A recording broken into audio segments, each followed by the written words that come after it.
Bonjour à tous. Aujourd'hui, on va s'attaquer à la deuxième partie du chapitre sur les complexes, qui justement va être le plan complexe.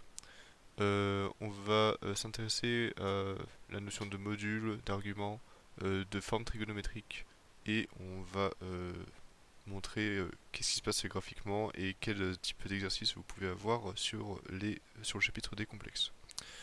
Donc, je vais définir d'abord qu'est-ce que c'est le module et l'argument.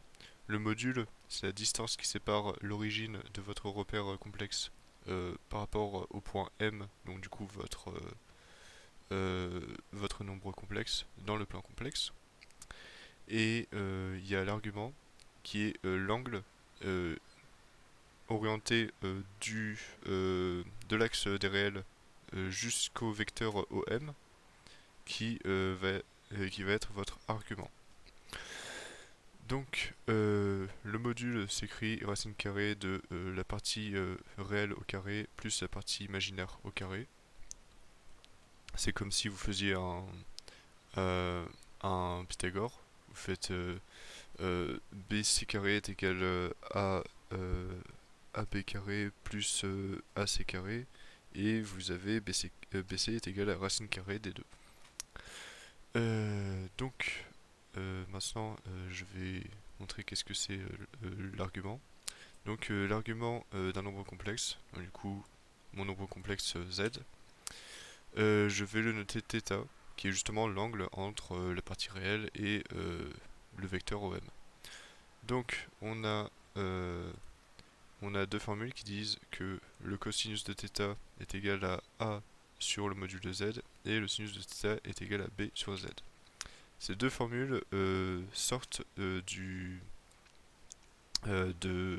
formules de trigo qu'on connaît, qui sont justement SOHCAHTOA. Donc cosinus est égal à adjacent sur hypoténuse et sinus est égal à opposé sur hypoténuse pour K et SO.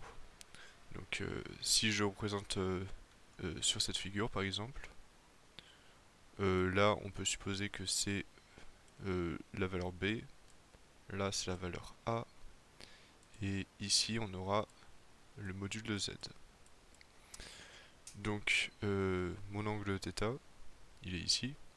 J'ai du coup cosinus de θ pour commencer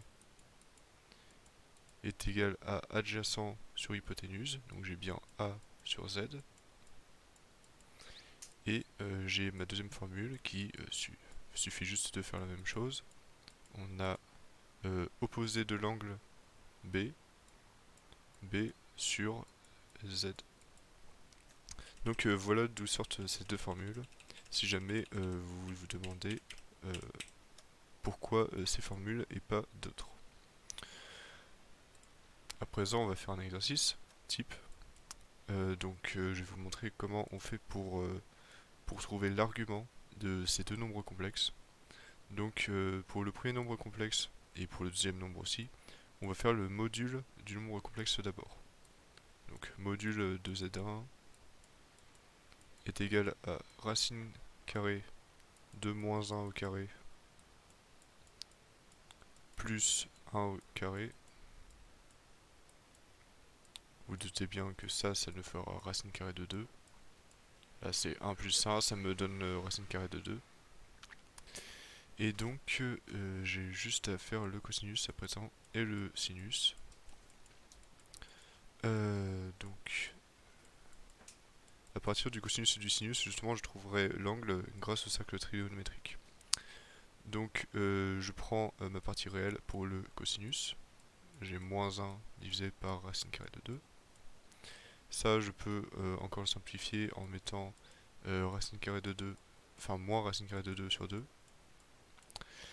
Et en dessous, je fais la même chose mais avec la partie imaginaire. La partie imaginaire, apparemment, le coefficient devant c'est 1. Donc j'ai 1 sur racine carrée de 2. Et ensuite, j'ai racine carrée de 2 sur 2. Parce que justement, on veut simplifier pour avoir une valeur remarquable sur le cercle trigonométrique. Donc à présent, je trace mon cercle. Je place ensuite où se trouvent mon cosinus et mon sinus. Donc mon cosinus apparemment il se trouve là. et mon sinus il se trouve là. Donc comme angle remarquable, j'ai 3π sur 4. Et donc je peux conclure en disant que l'argument de z est égal à θ est égal à 3π sur 4. Voilà pour le premier exo. À présent, je vais faire le deuxième. Donc on a le module de z2 est égal à racine carrée de moins 1 au carré plus racine carrée de 3 le tout au carré. Je rappelle que racine carrée c'est puissance 1 demi. On a donc racine carrée de 1 plus 3. Et ça nous donne racine carrée de 4. Et racine carrée de 4, on connaît, c'est 2. Donc voilà ce que vaut mon module pour le deuxième nombre complexe. Et donc j'ai le cosinus et le sinus encore à calculer. Même méthode que tout à l'heure. Hop. Donc je prends la partie réelle. Moins 1 sur 2. Ça c'est une valeur remarquable donc je la prends. Et là j'ai racine carrée de 3. Racine carrée de 3. Oula. Racine carrée de 3 sur 2. Ça je prends aussi car c'est une valeur remarquable du cercle trigonométrique. À présent, tout ce qu'il me reste à faire, c'est tracer le cercle et placer encore les valeurs. Donc,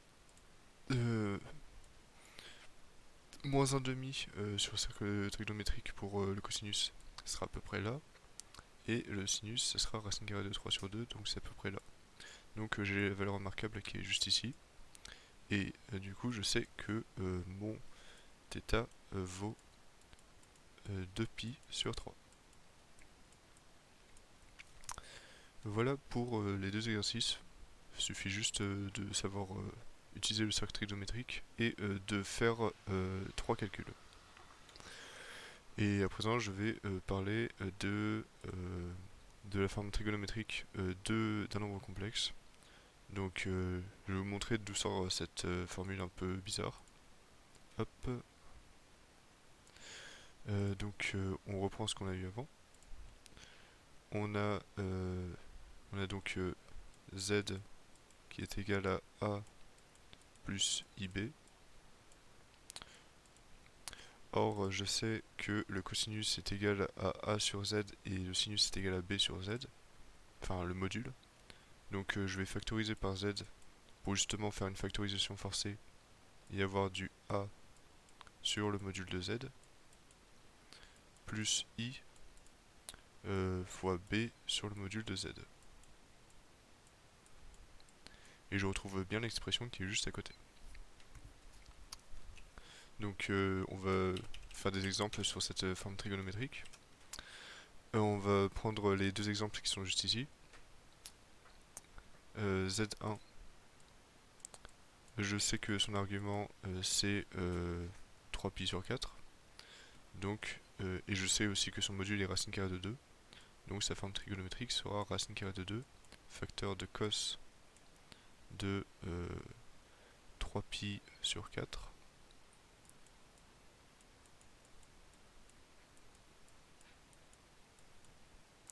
Plus i sin de 3π sur 4. Si vous développez, vous trouvez le même nombre qui est ici. Et à présent pour Z2, même principe, vous faites 2 facteurs de cosinus de l'argument, donc du coup 2π sur 3, plus i sin de 2π sur 3. En développant, vous trouvez bien moins 1 plus i racine carrée de 3. Cette vidéo touche à sa fin. C'était la partie trigonométrique des nombres complexes.